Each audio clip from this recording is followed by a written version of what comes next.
Hey everybody, before we get started, Paris is taking a well-deserved day off, so they handed me the keys to the show, which, depending on who you ask around here, was either a vote of confidence or a terrible mistake. Either way, I'm Tyree Rush, executive producer and showrunner of Rooted, and I'm so glad you're here with us. Now, for a lot of Americans, the black male vote only becomes important every 4 years, right around the time some Democrat needs it. And it's funny because black men have spent more than 150 years fighting for a right that people keep acting like they don't appreciate. Black men became one of the first minority groups in American history with a constitutional right to vote through the 15th Amendment. Then almost immediately, America got to work making sure that right was as inconvenient as possible. Between poll taxes, literacy tests, intimidation, and Jim Crow, if democracy was a nightclub, black men got their names on the guest list and then spent the next century arguing with security at the door. And somehow, after all of that, we're still having the same conversation. Every election cycle, we're told black men are disengaged, black men are drifting away, black men need to be convinced to participate. Meanwhile, black men have historically voted at higher rates. According to a Pew Research study, black voter turnout outpaced white voters in '08 and 2012, and then all other minority voters in 2016 and 2024. Yet whenever Democrats lose, Republicans win, turnouts drop, or polling shifts, somehow the black male voter ends up in the group project presentation as the problem. But let's be honest, even if every eligible black voter in America cast the exact same ballot, there's no guarantee they could determine a federal election on their own. Now, history has already shown us that. So maybe the real question isn't whether black men care enough about voting. Maybe the question is, why are we constantly asking black men to save a democracy that still struggles to fully hear them? Because for all the conversations about the black vote, too few people seem interested in the diversity within black voters themselves. We've got independents, progressives, conservatives, religious, secular, urban, rural, young, old, veterans, entrepreneurs, and even union workers. Everybody wants these votes, but not everybody wants those perspectives. And when a group spends generations fighting for political power, only to be reduced to campaign stereotypes every election season, eventually someone asks the more reasonable question. What is the point of my vote if no one's trying to understand my voice? Now, we know the problem. Let's get to the root of it. I'm Tyree Rush, and this is Rooted. What is it about the black male vote that makes it one of the most talked about and most misunderstood forces in American politics? A new study from Black Men Vote suggests black men aren't politically absent, they're just politically misread. So what are we getting wrong, and what does it mean for our democracy? Joining me now is Michael Bland, Executive Director of Black Men Vote, to figure that out. All right, so you guys did this report, and it lets us know that black men aren't politically absent, just misunderstood. Now, after 150 years of having voting rights, who are still misunderstanding the black men? And is that on purpose? Look, I think we're really at a time where, crisis creates opportunity. I think if you look at the prevailing political scene right now, everybody's looking to see what base or what constituency to pay attention to the most. I don't know if it's, on purpose. I don't know if it's organic. What I do know is the truth. And the reality is that black men have never been in front and center of American politics since Reconstruction. And so be it all, here we are at maybe Reconstruction 2.0, where black men now make up a good portion of the last persuadable base that's left in this country. So whether it's on purpose, whether it's not on purpose, the reality is that black men now, at least for the foreseeable generation, are the base that can sway the election one way or another. Now, you said something interesting there, the last persuadable base. Black men and black people have largely been voting Democrat since like Lyndon B. Johnson. Sure. And I guess in the last 2024 election, we did see the numbers dip marginally towards Trump. So when you say last persuadable, what are some of the biggest misconceptions around black male voters, and how did that show up in the last election? Well, I think the thing with black male voters, it's so funny is our issues are as American as American pie. That's how I like to say it, right? Although I am a sweet potato, key lime pie kind of guy. But our issues are American as American pie. We care about how much daycare costs. We care about how much higher education is. We care about, can we afford to send our kids to college? Can we afford Can we afford groceries? Can we afford gas in our gas tanks, right? And so that's the question every American cares about. I think when you start getting into the nuance of the more granular issues, such as mental health and such as employment or unemployment, that's when things start to shake out a little differently. But the reality, there was a study done by Hitch Strategies a little less than a year ago that showed that black men are the last persuadable base that is left in this country. Every other base, if you will, has kind of supplanted their flag. But I think the reality is black men are now, and which is crazy. Folks tend to think that black men don't pay attention. But to your point, we are the second largest constituency group for the Democratic Party, if you will. Right. So it's not that we don't vote. Yeah, there was a little dip off or there. But you know what, Terry, that trend has been happening for the last maybe decade, if we're going to be honest. The reality is, I tell people I don't get mail. I barely get text messages. I get some emails because I've been part of the establishment, if you will, for the latter half of 20 years. But the average brother is not getting that kind of attention, if you will, right? And so I think now they have to start to pay attention. When we want to start really talking about winning these elections, really got to start to pay attention to black men. Well, that's funny, right? We have Hakeem Jeffries really kind of standing in the gap for us there, right, with the Democratic Party.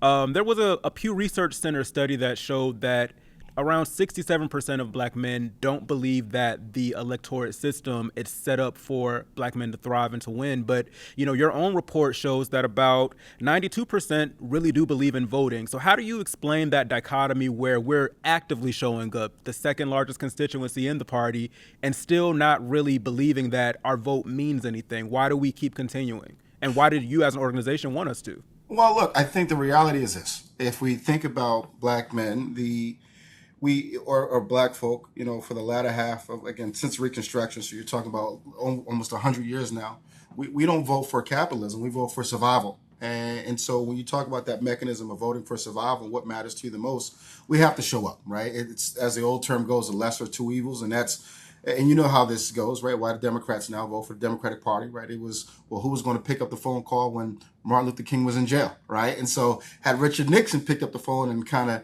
finagled his way to get Martin Luther King out of jail, we'd probably be standing Republicans still, right? But the reality is that the Kennedy administration, they sought out to get Martin Luther King out of jail, and that's where, the prevailing winds, not only black men, but black folk, that's how we came over to the Democratic Party. The other thing I would say is this gap or this misconception that maybe voting doesn't work is because we see this nuance every day, particularly now that, our vote doesn't matter, or you hear, politicians saying that elections are illegitimate. And that is concerning. That's concerning, and it should be concerning to every American, where we say we have the freest and fairest elections in the world. And I believe we do. And so I'll continue to echo that. And if we didn't, we wouldn't have the attack that we have, from the opposition, or opposition party, if you will. The attack wouldn't be so blatant. But the reality is, when we talk about there's a gap, I think the reality is that black men don't see how government can work for them. They don't see, hey, you know what?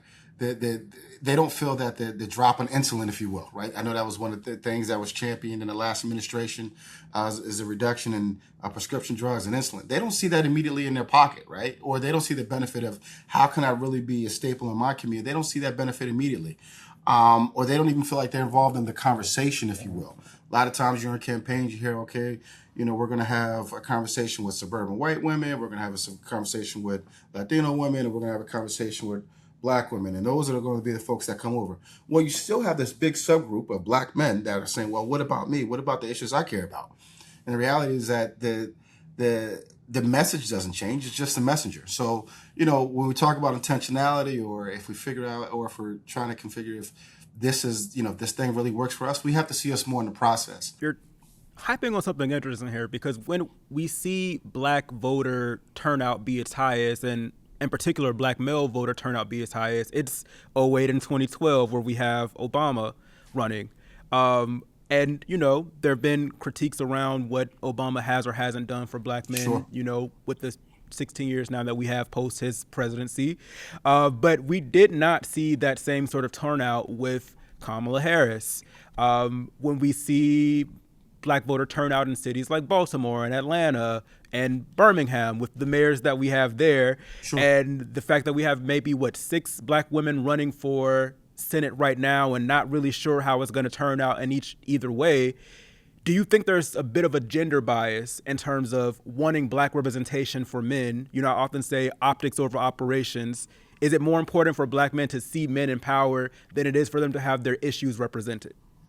Well, I can only speak for myself when I say this. It's important to have your issues represented, right? The reality is, like I talked about, the messenger. One of the things it's so funny, I was getting my hair cut yesterday, and I'm talking to my barber, and he said, one of the myths I hope that you could dispel is this thing that when we say America wasn't ready for a woman president.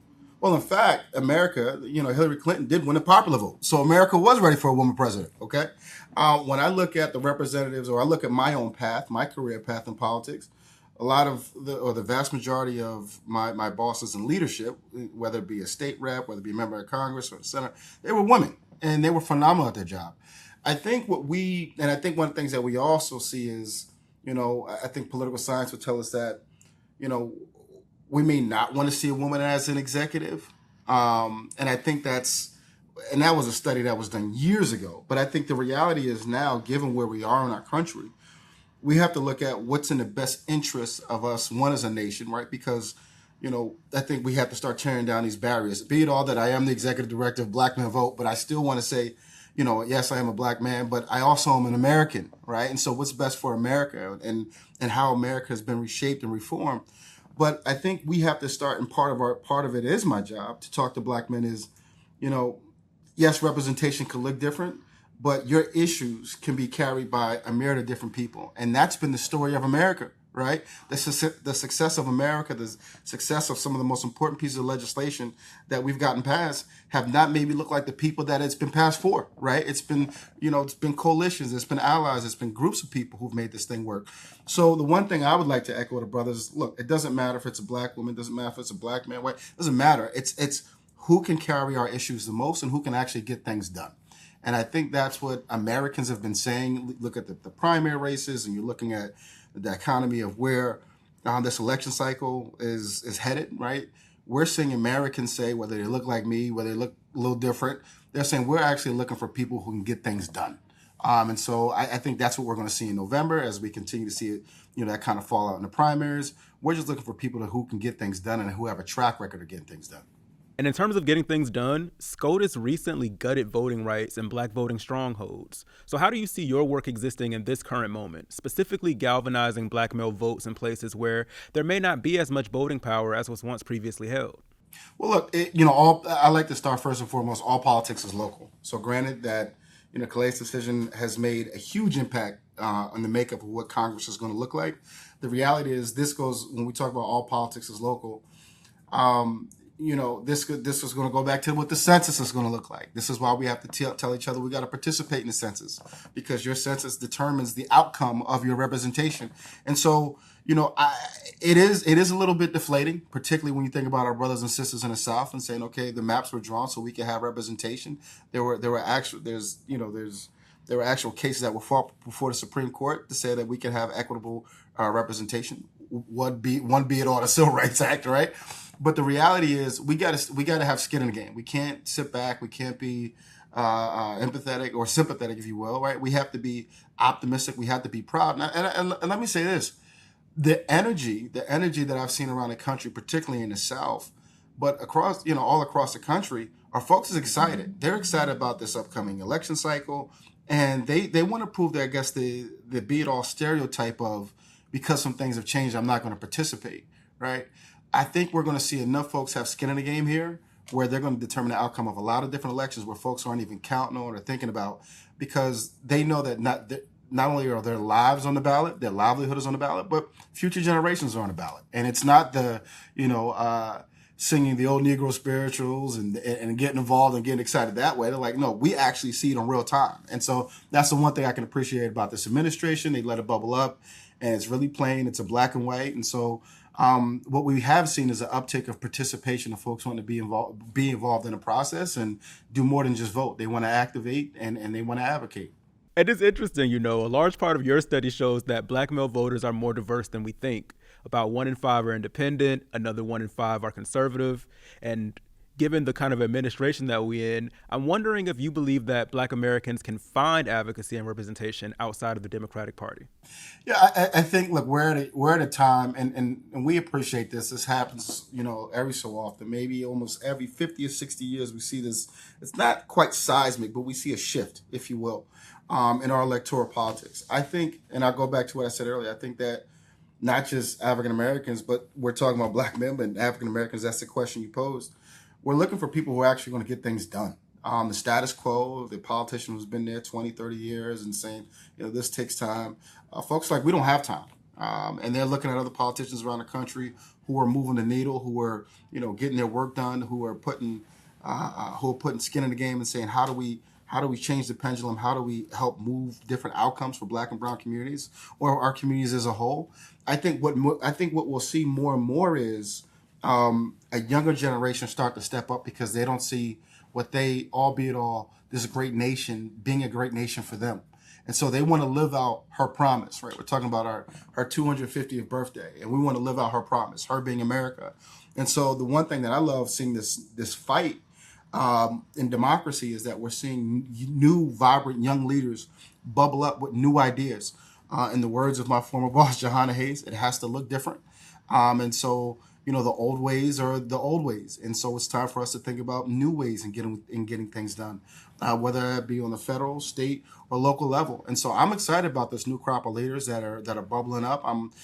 Do I think that it has to be an institution away from the Democratic Party? I don't think that. I think that, like I said before, it has to look different, right? To go back and say, well, it may take 2 years. We don't have time for 2 years. We have time for maybe 3 or 4 months.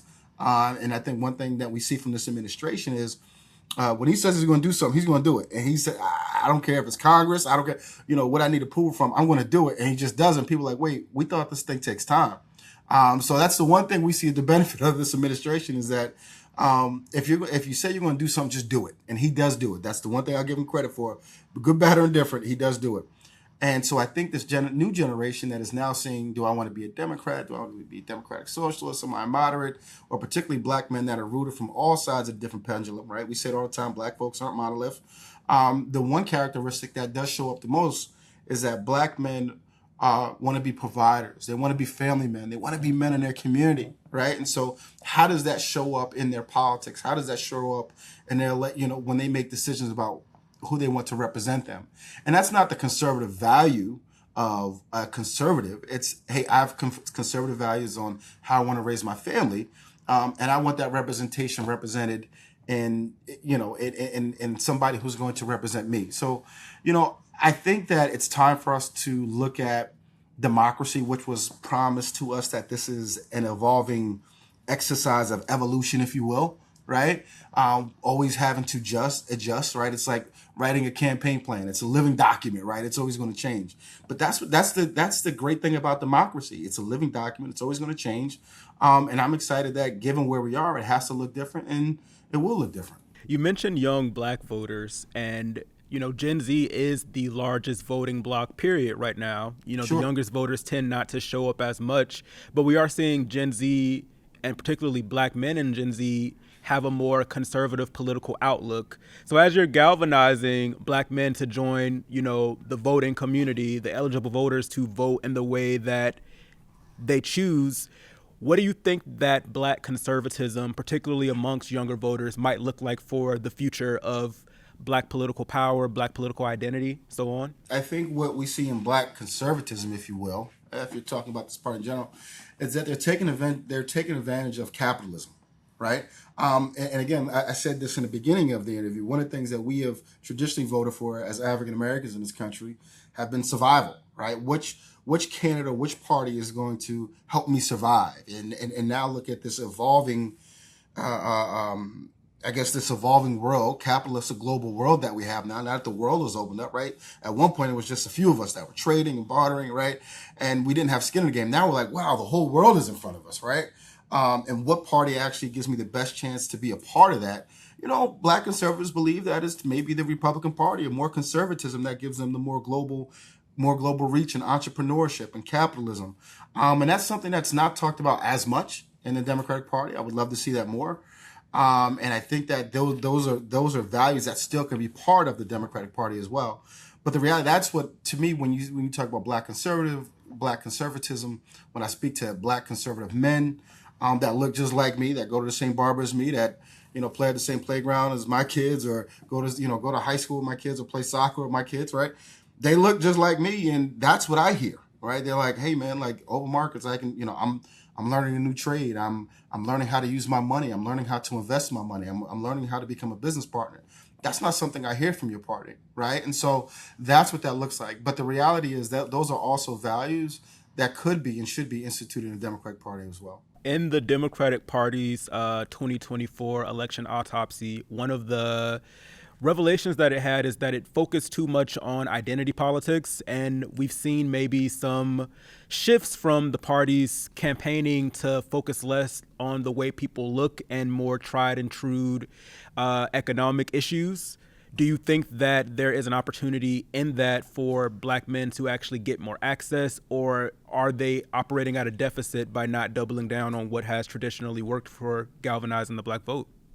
I don't know, and I think galvanizing the black vote traditionally just looked like that, galvanizing the vote. I think we have to galvanize access. I think we have to galvanize opportunity. I think the Democratic Party, believe it or not, we still have done a great job of granting opportunities for African American men, African American women. I think what I'm most proud about the most is that the Democratic Party speaks up robustly, in particular, about black women. Right, President Joe Biden made it a point to say, "I'm going to appoint African American women as vice president. I'm going to put, given the opportunity, I'll appoint an African American woman on the Supreme Court." He made more things, created more avenues and pathways and accessibilities or entrepreneurship with SBA in his time as president. So, look, I think that identity politics I don't think that's going to go anywhere. Right, you still have to maintain a constituency or entertain a constituency group, and we're going to hear this thing where we want folks to move away from identity politics, and sometimes I do too, is because I think we're all Americans, right? And so when we talk about this Big Tent, we get crumbs and we get pieces, but the reality is, what is it going to take? What is it going to take for us as Americans to move as the party of humanity, moving one step lockstep as Americans? And so when I think about identity politics, I think that people want to see themselves a part of the process. They want to see that their needs are heard. The vast majority of Americans would tell you they don't want a handout. They just want a hand up. They just want access. They want the same access. They want the same starting point as everybody else. And let's see where the chips fall after that. So one, I don't think identity politics is going anywhere. I think that's just the reality. And you have to at some point entertain your base, and you got to give your base some goods. And so, we'll see what happens. We'll see how things trickle out in the midterms, and which group gets more, more of a concentrated communications effort versus one towards the other.